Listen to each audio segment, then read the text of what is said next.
안녕하세요. 대화중학교 수석교사 김영옥입니다. 혹시 바다의 어원을 아시나요? 왜 바다라는 이름으로 불리게 되었는지 생각해 본 적이 없는 것 같아요. 저도 자료를 준비하다가 어원이 뭘까 하는 궁금증이 생겼습니다.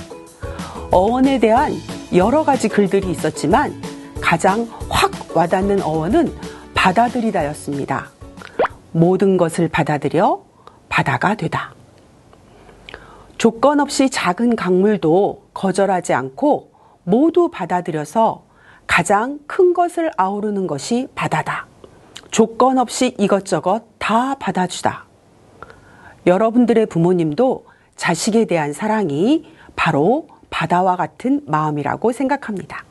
모든 것을 다 받아주는 이 바다에서 생명도 시작되었다는 것 아세요? 오늘은 생명, 그 신비로움을 바다에서 찾아보는 시간을 갖도록 하겠습니다. 우리 태양계에서 생명이 존재하는 행성은? 네, 맞습니다. 지구. 왜 지구에만 생명이 존재하는 걸까요? 생명이 존재하려면 어떤 조건이 필요할까요? 지구 생명체는 생존을 위해 산소와 물, 그리고 양분이 필요합니다. 양분은 식물이 광합성을 통해 합성하고 이 식물을 동물이 섭취하는 먹이사슬로 이어져 있죠. 또한 광합성을 통해 식물은 산소도 만들어냅니다. 그렇다면 생명체가 존재하려면 물, 태양에너지가 꼭 있어야겠죠. 우리 지구는 풍부한 물과 산소가 있습니다. 또한 멀지도 가깝지도 않은 거리에 태양에너지가 충분히 오고 있어요. 그럼 지구에 생명체는 언제부터 살기 시작했을까요? 잘 모르겠다입니다. 과거의 생물을 연구하기 위해서는 화석이 있어야 하는데 대부분 크기가 아주 작은 단세포 생물로 존재했을 초기 생물은 화석이 거의 없어 확인이 어렵습니다. 그럼에도 불구하고 40억 년 전에 생명체가 있을 것이다. 바다에서 생겨났을 것이다. 라고 과학자들은 말합니다. 왜 육지가 아니고 바다일까요? 초기의 지구는 표면과 내부가 온통 뜨거운 마그마 상태로 생명이 살 수 없는 혹독한 환경이었습니다. 또한 막대한 태양 에너지와 우주의 방사선이 쏟아져 들어왔으며 번개에 의한 대기 중의 방전도 번번이 일어났죠. 생물에게 매우 유해한 자외선을 바다가 차단해 보호막 역할을 했을 것이라고 생각하는 것입니다. 이제 바다에서 최초의 생명체가 어떻게 탄생하게 되었는지 생명 탄생 이론 두 가지를 살펴볼까요? 러시아의 오파리는 생명의 기원이라는 저서에서 원시 대기를 이루고 있는 메테인, 암모니아, 수소, 이산화탄소 등의 무기물들이 화학적 반응을 일으켜 간단한 유기물을 합성했고 이들이 모여서 원시 생명체가 탄생했을 것이라는 가설을 제시했습니다.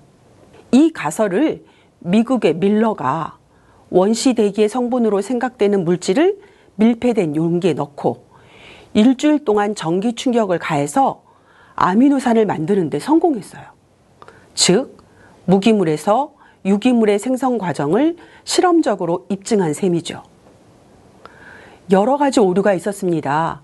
그럼에도 불구하고 이 실험은 지금까지는 신의 영역이었던 생명의 기원에 관한 고민을 하게 하는 생각의 시작이었습니다. 또 두 번째, 생명의 탄생 이론은 열수 분출공에서 그 답을 찾고 있습니다. 1977년 2월 심해 유인 잠수정 엘비는 갈라파고스 제도에서 수심 2700m의 바닥에서 검은 연기와 뜨거운 물이 굴뚝처럼 솟아나오고 연기가 솟아오르는 굴뚝 주변에 어른 신발보다도 더 큰 대합과 홍합들이 다닥다닥 붙어 살고 있는 모습을 관찰하였습니다. 깜짝 놀랐겠지요? 열수 분출공은 수온이 매우 낮은 깊은 바닷속에서 뜨거운 물이 분출되는 곳을 말합니다. 말하자면 바닷속 온천인 셈이죠. 이런 열수 분출공은 어떻게 만들어졌을까요? 해저지각 틈 사이로 바닷물이 스며 들어가고 이 바닷물이 뜨거운 마그마에 의해 데워져 350도나 되는 물이 되고 그것이 지각의 틈 사이로 분출하여 만들어지는 것입니다. 열수 분출공이 있는 수심이 한 3,000m가량 되고요. 압력이 300기압으로 높기 때문에 가능하다고 합니다. 열수 분출공 주변의 생물 다양성과 밀도는 열대 정글이나 산호초를 능가하고 있었습니다. 대부분 처음 보는 특이한 동물이었으며 사람 팔뚝만한 두께로 자란 거대한 관벌레들이 가장 많았다고 합니다. 350도 이상의 뜨거운 곳에서 생물이 존재하고 있다는 건 정말 놀라운 발견이지요.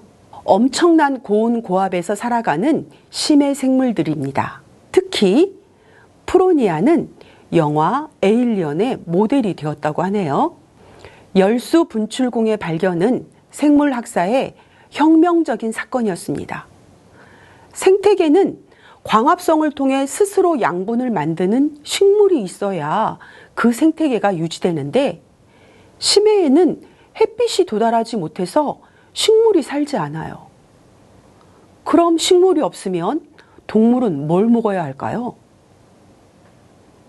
바로 황박테리아가 식물 역할을 하고 있었습니다.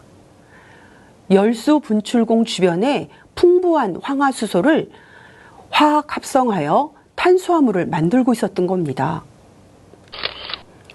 황화수소를 이용하여 생존하는 황화박테리아를 관벌레가 먹이로 하고 있는 모습입니다.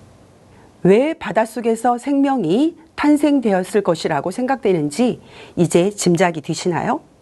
햇빛이 없고 수압이 높으며 황화수소와 같은 독성 물질로 가득 찬 열수 분출공의 척박한 환경이 생명체가 지구상에 처음 탄생했을 때의 조건과 비슷했을 것이라고 과학자들은 생각하는 것입니다.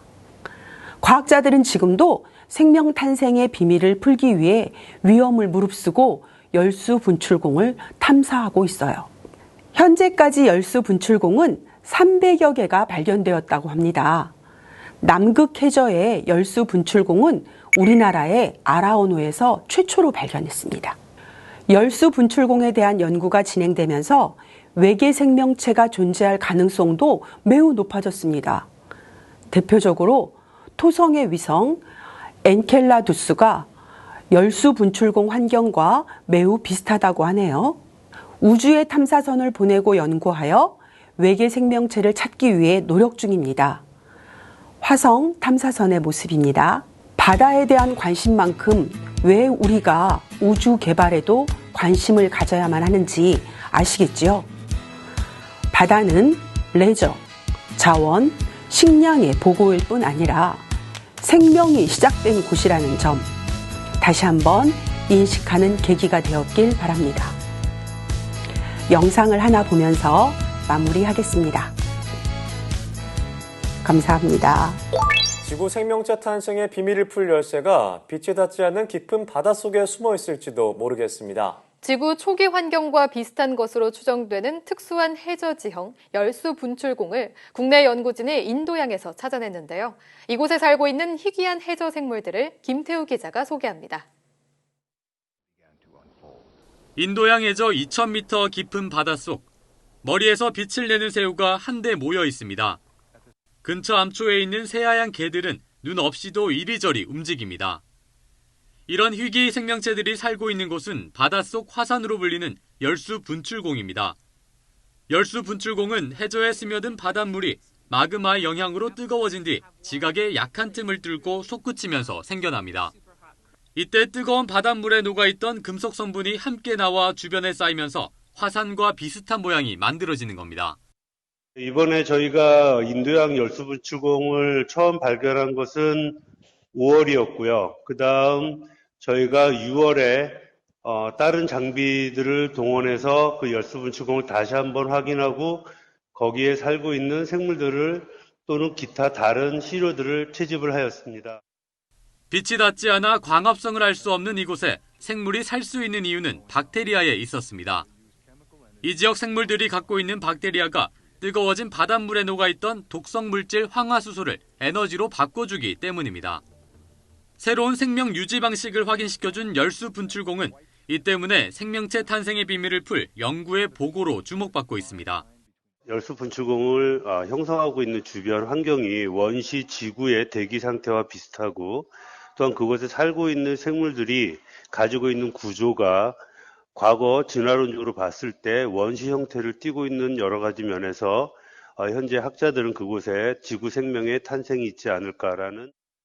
연구진은 이번에 새로 발견한 심해 생물 40종을 통해 새로운 생태계가 형성된 과정을 밝히는 데 집중하고 있습니다. 또 내년 5월 다시 이곳을 찾아 무인 잠수정으로 주변 지형과 또 다른 생명체들을 조사할 예정입니다.